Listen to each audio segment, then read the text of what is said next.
Assalamualaikum warahmatullahi wabarakatuh. Selamat siang teman-teman Snack.co. Bertemu lagi bersama saya Handa. Dan hari ini saya ditemani oleh rekan saya Kak Hedi Handoko. Selamat siang Kak Hedi. Alhamdulillah sehat Mbak. Nah, siang hari ini kita akan membahas tentang fasilitas kesehatan tingkat pertama yang bekerja sama dengan BPJS Kesehatan. Nah, mendekati libur Natal dan Tahun Baru ini, tentunya menjaga kesehatan tubuh itu sangat penting ya. Nah, salah satu antisipasi kita dalam menjaga kesehatan itu dengan memiliki jaminan kesehatan. Nah, BPJS sendiri itu memiliki program jaminan kesehatan nasional. Nah, apa saja sih fasilitas yang bisa kita terima dari menjadi peserta JKN itu sendiri?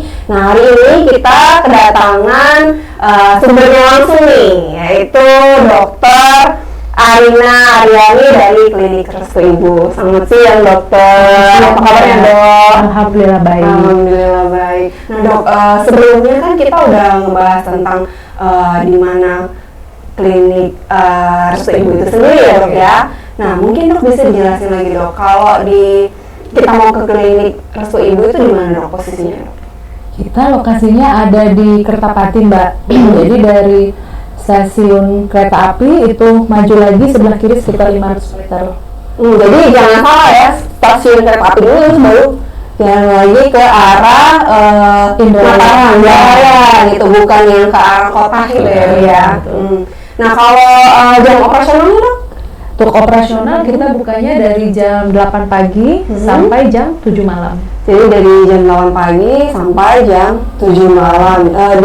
Dia non-stop dari jam 7 sampai dari jam 8 sampai jam 7 atau gimana dok? Dua shift. Jadi shift pertama dari jam 8 sampai jam 12, kemudian shift sorenya dari jam 3 sampai jam 7.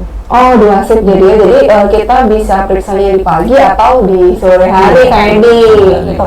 Nah dok, untuk tadi kamu udah jelasin nih dok, jumlah pesertanya nih dok kalau di Klinik Restu Ibu itu sebenarnya ada berapa banyak dok? Sekitar 7.800-an Mbak. Wah, 7.800, berarti gede banget ya dok ya? Lumayan. Jawabannya ya kan merendah ya kak itu ya, lumayan, tapi 7.000 berapa tadi? 800. Nah, fasilitas yang ditawarkan oleh Klinik Restu Ibu itu apa aja dok? Oh, kita ada poli umum, kemudian ada poli gigi, terus menerima gawat darurat juga, mengisi gawat darurat, kemudian bisa periksa hamil, bisa KB, bisa pasang KB, kemudian imunisasi, yang sekarang imunisasi dasar pemerintah, itu semuanya ada di kita Mbak. Nah, kemudian ada juga apotik satu atap, dan juga pelayanan khusus pasien TBC. Oh gitu, ada TBC-nya juga dok ya? Iya. Kalau untuk layanan yang diterima oleh peserta BPJS sendiri itu gimana? Semua fasilitas tadi bisa pakai BPJS ya. Kak Edi? Oke. Bu dokter, selama di Klinik Restu Ibu tadi, mungkin ada hal-hal pengalaman menarik yang pernah dialami Bu dokter sendiri nih di Klinik Restu Ibu itu sendiri.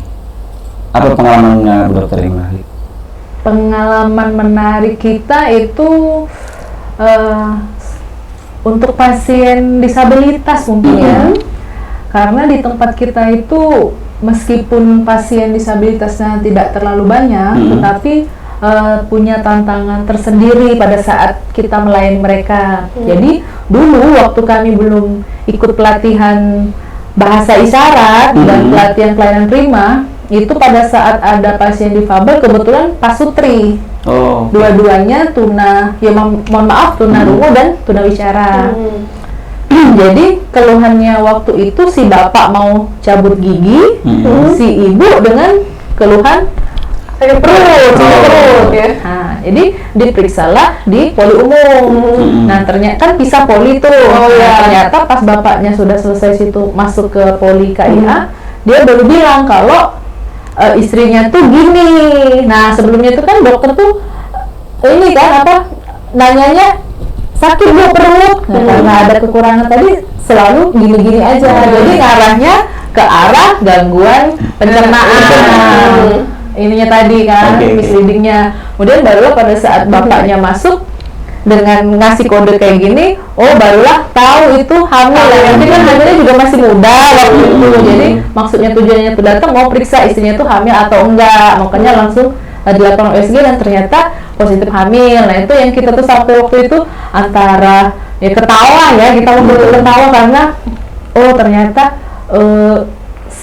apa namanya, kalau ada satu kompetensi yang kita nggak bisa, ternyata kita bisa salah dalam mendiagnosis pasien gitu. Nah sejak saat itu kita berlatih supaya bagaimana caranya kita bisa berkomunikasi dengan teman-teman kita yang difabel.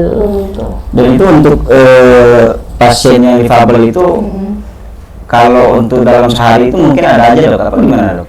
Tiap minggu pasti ada. Tiap minggu pasti ada. Dan keluhannya itu apa aja dok biasanya? Bisa ke kebanyakan poli umum ya kak ya, tapi ada juga yang ke poli gigi dan KIA. Oke. Nah kalau untuk masalah komunikasi dengan BPJS Kesehatan sendiri itu bagaimana? Ada hal terkendala atau hal yang menarik sendiri yang kita miskomunikasi mungkin dari klinik Restu Ibu dengan BPJS Kesehatan? Kalau dengan pihak BPJS sendiri, alhamdulillah lancar ya. Kita ada forum di Telegram, ada grup khusus klinik, kemudian ada grup khusus yang memfasilitasi kita FKTP dengan rumah sakit. Jadi komunikasi kita, tiktokannya ada di grup itu. Kemudian kalau secara regulasi, paling ini aja ya. Kalau sekarang kan regulasinya cepat berubah. Update. Jadi tantangan kita FKTP itu gimana berubahnya juga cepat, penyesuaiannya juga cepat, mungkin ke arah sana. Nah kalau ini kan terkait dengan perkembangan ya. Iya. Nah kalau di BPJS sendiri kan yang baru-baru kemarin kayak Vista, terus layanan Mobile JKN yang terbaru gitu ya, kita bisa ngecek denyut nadi sendiri gitu. Nah kalau di klinik Restu Ibu sendiri itu untuk layanan digital udah diterapin belum? Di kita alhamdulillah sudah. Jadi sebenarnya BPJS itu inovasi digitalnya banyak mbak, banyak dan cukup cepat, terutama setelah era COVID itu terasa sekali. Setiap tahun itu pasti ada update-update yang diluncurkan. Nah kalau yang sekarang di kita itu yang benar-benar intinya gitu ya, yang ibunya kayak gitu, program-programnya itu ada 5. 4 untuk peserta, untuk memudahkan pelayanan peserta, satunya untuk kita sebagai dokter atau FKTP-nya. Nah, yang 4 untuk peserta ini, memudahkan peserta ini ada ini apa? Antrian online. Jadi di BPJS itu nyiapin programnya, si FKTP tinggal pakai aja. Nah, jadi manggilnya itu sudah by system, udah sama kayak di rumah sakit besar, udah sama kayak di bank mungkin ya, bank. Nah kemudian itu selain itu juga ada daftar online yang tadi Mbak bilang dari aplikasi Mobile JKN, kemudian ada screening riwayat kesehatan, jadi sambil santai-santai di rumah peserta bisa scroll HP sambil screening, oh saya ini resikonya penyakit apa gitu. Kemudian ada lagi konsultasi dokter. Nah, yang ini yang nggak pakai benar waktu kita di era COVID kemarin. Terus yang kayak tadi ya, yang baru dibilang tadi itu namanya fitur bugar, Mbak. Iya, bugar ya. Bisa jadi jadi bagi teman-teman sumex.co yang hobi nge-gym atau hobi pomfit nih atau maraton, itu bisa disinkronkan antara smartwatch-nya dengan aplikasi bugar yang di Mobile JKN. Nah yang terakhir yang kita rasakan betul untuk kita ya sebagai FKTP, sebagai dokter itu adalah iCare, aplikasi iCare. Jadi iCare itulah satu aplikasi yang ngumpulin riwayat berobat pasien. Jadi walaupun pasiennya dari Jakarta, kemudian pindah ke Semarang, misalnya pindah ke Jogja, pindah ke Palembang, udah berobat di mana aja, bisa di puskes, di klinik, rumah sakit di sana, di luar daerah. Pada saat dia pindah tugas di Palembang, kemudian ketemu dokternya, misalnya ketemu saya bisa baca semua informasi si pasien ini yang dari luar daerah tadi. Udah jadi apa aja, ya, kerekam. Apa aja udah dikasih obatnya, hasil labnya bagaimana, diagnosis di tempat lain itu apa gitu. Jadi memudahkan kita sebagai dokter untuk menegakkan diagnosis. Nah dokter sendiri dok, sudah berapa lama nih bergabung di klinik Restu Ibu? Saya dari 2015. Dari 2015. Iya. Sementara klinik ini sendiri berdirinya dari sejak tahun kapan dok? Iya, 2015. Oh, jadi sudah dari awal ya, Dok ya. Oh gitu. Wah, seru sekali nih Dok ya. Berarti banget Dok, apa pengalaman-pengalaman menarik lainnya Dok? Apalagi Dok, tadi kan kita terkait dengan teman-teman yang berkebutuhan khusus ya. Kalau yang lainnya misalkan kayak ada salah satu penanganan pasien yang menurut dokter ini tuh nggak bakalan lupa gitu, apa Dok? Kalau untuk penanganan pasien itu ada satu kusta, itu pasien kusta. Tapi sebelum dulu dia kan sebelum BPJS ini diluncurkan, dulu kan ada yang namanya program Jamkesmas ya. Nah, Jamkesmas kebetulan peserta ini belum tercover di program Jamkesmas. Jadi pada saat awal-awal switch ke BPJS, pasien ini belum bisa berobat. Nah, baru kemudian terdaftar sebagai peserta PBI dan dapat kartu, baru pada saat itu dia berobat. Nah, setelah kita tanya kenapa Bu selama ini nggak berobat, nah dia tahu karena pertama dia taunya mahal. Nah, pas kita tanya keluhannya apa, dia langsung jawab, ini saya kena kaki diabetes. Nah, dia taunya kaki diabetes karena pada saat itu ada luka di kaki, tidak kunjung sembuh, kemudian ada nanah kayak gitu kan. Nah, dia taunya orang sekitar itu ya kena diabetes. Jadi cuman berobat Biasa. Jadi dia sebenarnya obat diabetes. Ternyata pas kita periksa, oh ternyata itu bukan kaki diabetes, itu adalah kusta. Tapi karena tidak diobati dengan baik, sehingga ada pemendekan otot di sana, sehingga ada deformitas, jadinya kayak kaki diabetes. Nah, pada saat sudah ketahuan itu kusta, dikirim ke rumah sakit Arifai dan didiagnosis itu memang benar kusta. Kemudian turun obatnya dari Dinas Kesehatan dan sudah berobat sampai sembuh gitu. Nah, yang pasien ini yang bilang kalau saya kalau dulu sampai sekarang saya nggak punya BPJS, mungkin saya nggak tahu penyakit saya ini bukan diabetes katanya. Tapi setelah dia dapat BPJS yang PBI tadi, akhirnya dia bisa berobat dan sembuh. Berarti BPJS itu penting sekali ya Dok? Sangat penting. Ya, khususnya program JKN yang banyak sekali membantu masyarakat dan peserta di klinik itu ya Dok? Iya, betul. Nah, ini tadi sempat disinggung tentang ini Dok, rujuk ya. Nah, kalau dari klinik Restu Ibu itu sendiri Dok, biasanya memberikan rujukan ke rumah sakit mana aja Dok? Kita paling banyak itu rujuknya ada ke Akagani, Rumah Sakit Umum Daerah Bari, kemudian Hermina sama Bunda, karena kita kan lokasinya di Seberang Ulu, jadi masyarakat milihnya yang di daerah situ. Nah Dok, kalau untuk peserta JKN khususnya Dok ya, terkait dengan misalkan dia udah biasa nih sama dokter A gitu. Nah, sementara dokter A ini tidak berada di wilayah rumah sakit yang dirujuk, itu gimana Dok?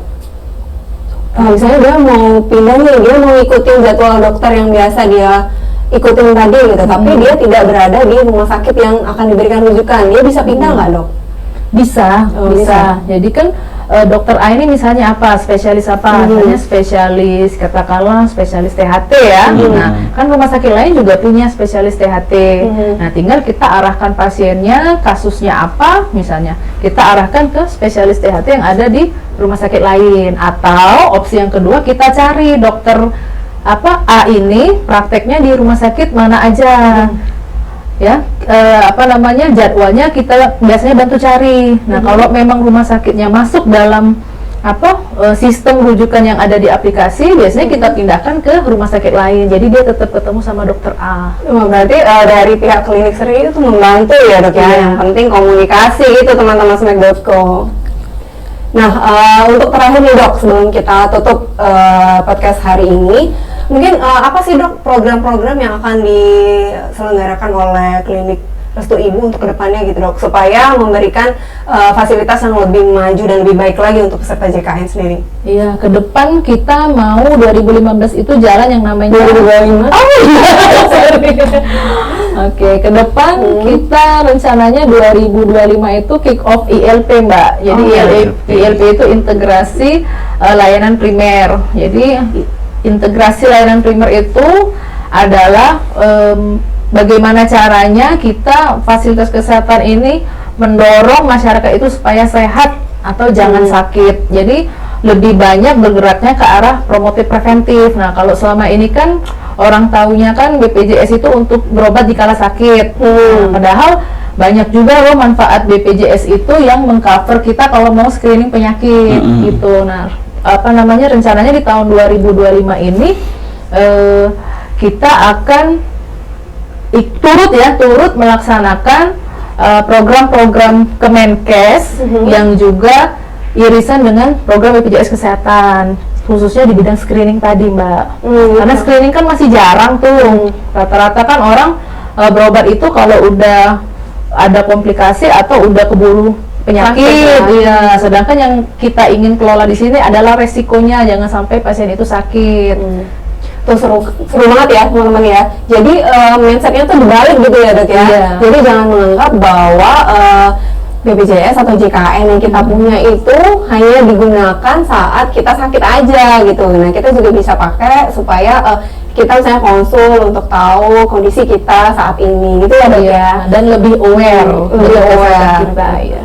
Terima kasih dokter, terima kasih Kak Edi. Oke, Mbak Anda. Kita akan sambung lagi di sesi berikutnya. Selamat siang, saya Handa. Assalamualaikum warahmatullahi wabarakatuh. Waalaikumsalam warahmatullahi wabarakatuh.